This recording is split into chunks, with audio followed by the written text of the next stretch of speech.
আল্লাহ যখন কাউকে ভালোবাসে তখন তার শরীরে 4টি নিশানা পাওয়া যায়, অর্থাৎ 4টি আলামত যদি আপনার শরীরে থাকে মনে করবেন আল্লাহ আপনাকে ভালোবাসে। 4টি নিশানা। 1 নাম্বার হচ্ছে যাদেরকে আল্লাহ তাআলা দ্বীনের সঠিক জ্ঞান দান করেন তাদেরকে আল্লাহ তাআলা মহব্বত করেন। নাম্বার 2, দ্বিতীয় নাম্বার হচ্ছে যারা বেশি বিপদে পড়ে আল্লাহ তাআলা তাদেরকে মহব্বত করেন।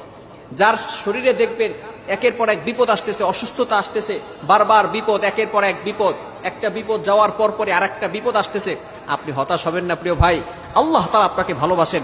এই কোটি কোটি মানুষের ভিতরে আল্লাহ তাআলা আপনার প্রতি ফোকাস করেছেন, আল্লাহ তাআলা আপনাকে ভালোবেসেছেন বিধায় আল্লাহ পাক রব্বুল আলামিন আপনাকে বিপদ দিয়েছেন। মনে রাখবেন নবীদেরকে আল্লাহ তাআলা বিপদ দিয়েছেন।